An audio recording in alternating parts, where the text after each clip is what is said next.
Hello there, everybody. This is part two of mine and Sharon's response to We Scottish Lass's recent video, Edinburgh versus Glasgow, in which she introduced the character England, which we discussed in the previous video.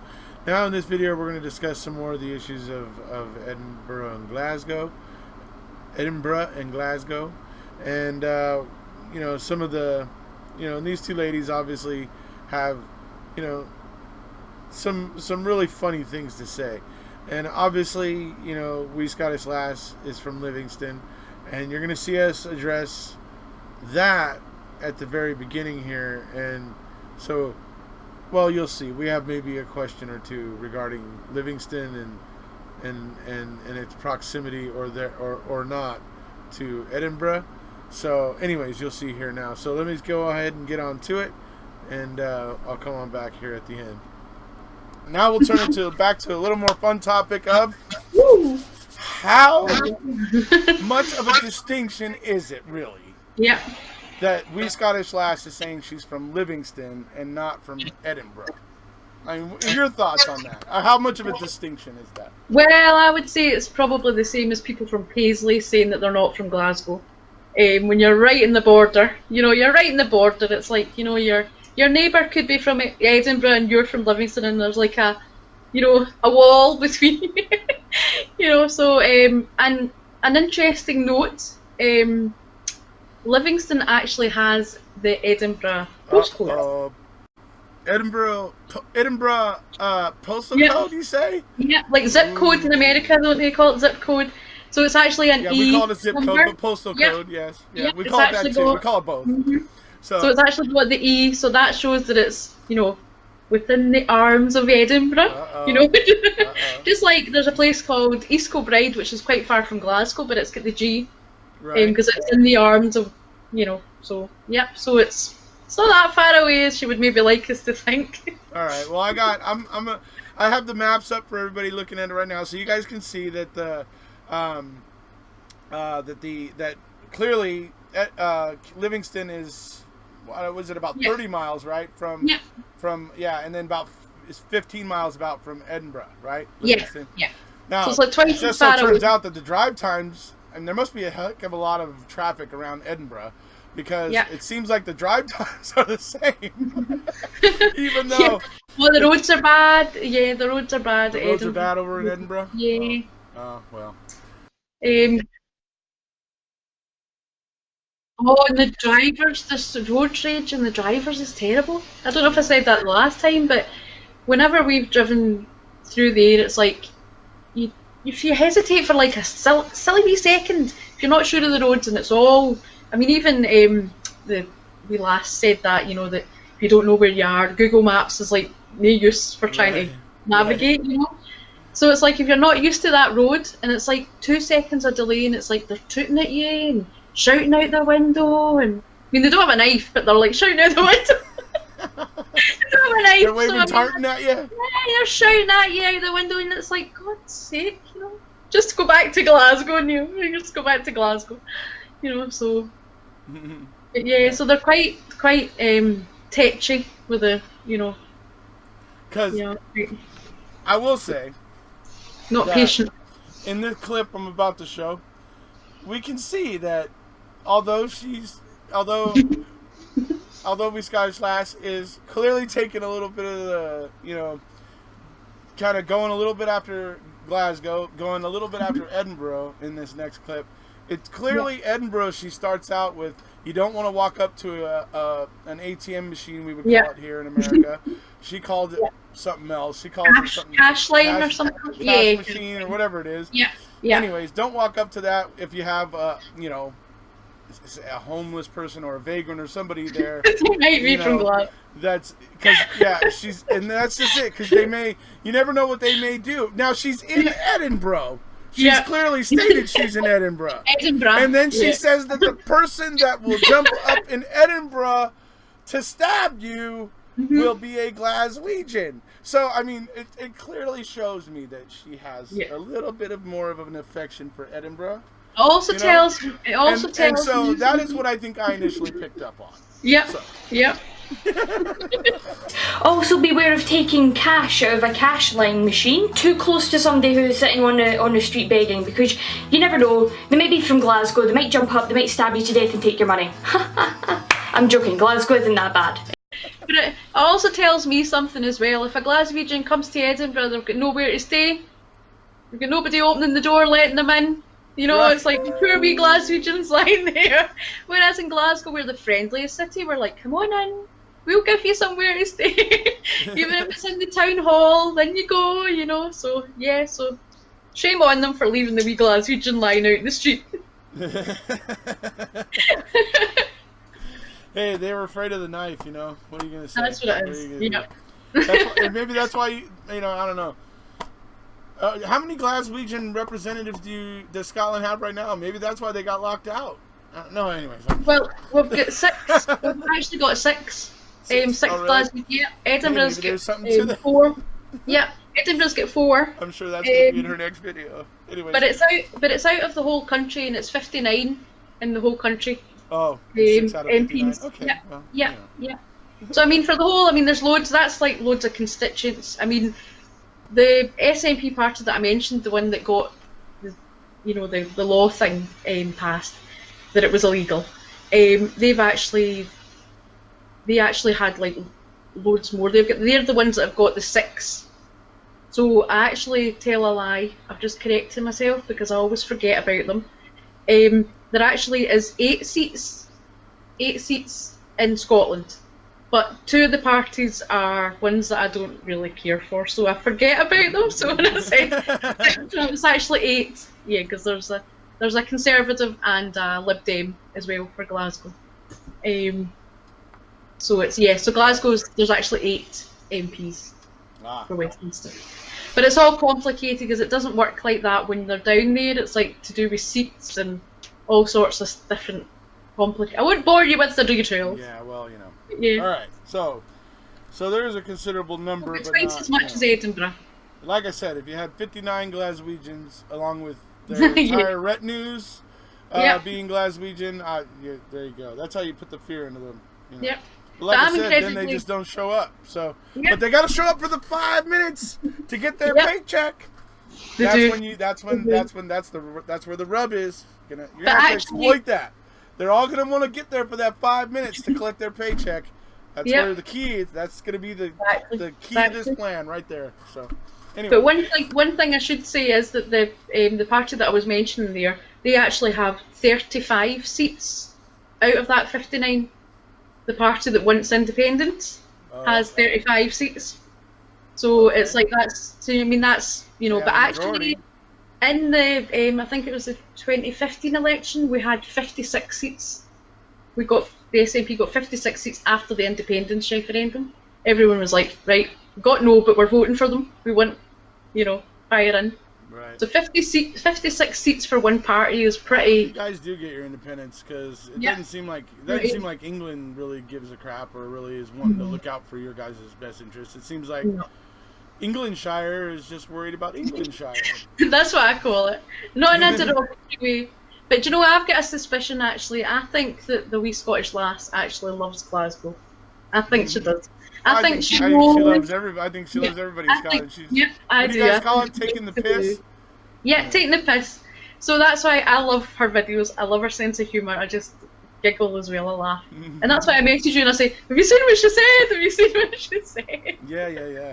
Yeah, so it's like, it's a sense of humour that you can laugh at. Last week, last week when you sent me, when she did her response video to us, you sent it to me. I was literally in the middle of making like 2 different videos. I was in 2 different conversations with people at the moment and everything. And then you sent me that video of her response. And I'm just like, okay, everything else can just take a back seat for a second. And then I watched the video. It was so funny. And I watched the video and I was just laughing. I was just laughing so hard, dude. England brought the house down, dude. I was just like, holy crap, that was so funny. Remember, she mentioned me as well. She said, Sharon from Glasgow, she knows what she's dealing with, and I thought, does she now? Does she now? The thing is, I'm not like all the other Glaswegians. Right. I'm an unknown quantity, you see, so. Because I'm sure if you had another Glaswegian and they don't all speak like me. Let's say they don't all. Right. No, they're not all terribly sweet. No, they are sweet because we're like, I don't know if you know, but we're like the fifth friendliest city. I heard. So it's like, I don't know if you've heard of that Someone before. said, you know. Yeah, we're like this, you know, and people in Edinburgh. I mean, that's one of the other things she mentioned as well. She was frightened she was going to get Edinburgh haters for mentioning that they're maybe a bit less friendly. Let's see, you know, maybe a bit. You know, Prudish. She didn't say it, but they're a bit stuck up. Yeah. Maybe the opposite of Glasgow in lots of ways. Right. That's me being diplomatic. Now, Paul, who has become a bit of a, advocate because he's in support of We Scottish Lass, basically because I, ended up doing these videos with you. He immediately took her side, and so he wanted me to talk about Benbury. Burberry, yeah, that's right. Yeah. After the video, I remembered what that was. I was like, how did I not remember at the time? Because you were saying Henbury, and I was like, I couldn't think at the time when you were saying it. But then I remembered, I was like, oh, he's talking about Burberry. He's like, it's a Glasgow thing. It's a Glasgow thing. He's like, that's. I'm like, okay, dude, got it. I've not seen anyone in Burberry for like years, actually years. Yeah. There's a thing called a Ned. I don't know if you've ever heard of that before. Yeah, he brought that up as well. Yeah, Glasgow Neds. Could be the internet kind of got rid of those, right? Because now everybody can just on their phone. Anyway. Yep. It's like, because it's a non-educated delinquent, and it was more of the sort of uniform for the Ned. Let's say they would hang about with their Burberry hats on, and so it's like there's been lots of sketches, like comedy sketches and stuff like that. Like a great Scottish programme called Chewing the Fat. They would do sketches where it was like, the Ned would have the Burberry hat on, so so that was like, they would slag that off, like make fun of. Yeah. Right on. So, I think we've covered all of the bases for today. Yeah. Great you don't want to talk about democracy and what it's supposed to be, which is something that's near and dear to my heart. I was going to say, you don't want to mention the lovely home-cooked meal that I went for in Edinburgh. Oh, we could. Home-cooked in the microwave, right? Yes, Burns Supper, it said. I didn't realise that was an advertisement of how you got the dinner. It was actually an advertisement of the cook's ability. Burns Supper. Burns it in the microwave. Burns it, so be wary when you go looking for a home cooked. I was so disappointed. I thought I was getting my haggis, neeps and tatties, and it was all fresh and all that sort of thing. So I was disappointed. Plus we had to wait like 8 minutes in between each of us getting served, and it was like ding. You could hear the micro. That's terrible. So that was my dining experience in Edinburgh. But I do have to say they do have some fine restaurants in Edinburgh. They do. Yeah, you just picked the wrong one apparently. So if it says Burns dinner, Burns supper. It said, Burns supper. Either Burns way, supper. Dinner is supper. So Maybe just when and ask them, is that a description of how you receive it? So it's rather than it's what a it is. description of how it comes. Right. Exactly. Yeah. So, all right. Yeah, so stay away from that place. What was it called again? Yeah. Oh, I can't even remember. I put it out of my head. I was so disappointed. I just went, not go back there. But I can't remember where it is. It was up if they're still doing business like that, folks, I'm sure there's plenty of reviews on Yelp to tell you that you have to wait 8 minutes in between each person getting served because you have to wait for the microwave to ding. I'm sure that'll be on Yelp. The funny thing was I actually said, wait you see, that'll be done in the microwave. Like, I was kidding on. So when we were sitting at the table and all we could hear was ding, it was just, I was dying because it was like the women kept coming over and I was just like, don't speak to me. Thanks for my dinner. And I was like, oh no, every time she kept coming over and I was like, I was in knots. I couldn't eat my dinner, my belly was in agony with laughing. It was so funny, it really was. It was entertaining. It was an entertaining night, if not a culinary delight. All right. Well, now we're going to probably hear about somebody's unpleasant dining experience in Glasgow. Yeah. So this ought to get interesting. Well, So, oh, I think she'll find it hard to because we do have, not that I'm putting it, the gauntlet you're out there, proud of you your go, hometown or "Ah, anything, yeah, right?" yeah, the servers are very friendly. the friendly service, like, it absolves everything else, right? That's, Yeah. there you And go. plus, we're smart enough to keep our microwaves further away from the diners. And more of them, so that one meal doesn't come out at a time? Yeah, we have like multiple, it's like At least synchronized there's 4 microwaves. dishes and 4 plates come out? Anyways. Yeah.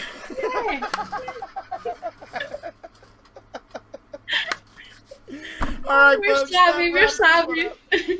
I'm sorry. Okay, that wraps this one up, folks. It's been a pleasure here hanging out with Sharon. You want to say goodbye to everybody, Sharon? Yes, I do. Thanks, everybody. It was so lovely seeing you all, and bye. And we Scottish Lass, we cannot wait to see your response to this one. And we love her. Okay, so that wraps up my little chat with Sharon for this one. It was great talking with Sharon. Sharon's so funny. She's, incredibly sweet person, but funny and enjoyable to talk with. Just had a blast talking to her. Now I'm going to introduce you to another friend of mine hailing from Scotland. His name is Mr. Capaldi, and he uploaded a video today, and I'll leave a link for that down below. And so I'm going to play us out on just one little part of it here, and I think this is going to go ahead and play us out. So if you haven't already, please hit subscribe, and we'll see ya. Cue Mr. Capaldi. Anyway, I would point out that yes, as far as Edinburgh is concerned, and Glasgow, they both have very desirable places to go and visit. They both have not so pleasant. Probably Edinburgh is a posher place to be. So posh, in fact, that there was once a lawyer driving out of Glasgow, heading to Edinburgh, and he noticed a poor family, on the grass verge, on the embankment of the motorway, eating the grass. He stopped his big Range Rover and gestured that they should all get in the Range Rover with him, and he proceeded to drive back to Edinburgh. The family said, "Oh, this is very kind of you, sir. Are you taking us back to your house?" The lawyer said, "Oh yes." He said, "I have nearly an acre of lawn and the grass is getting incredibly long. Bye for now."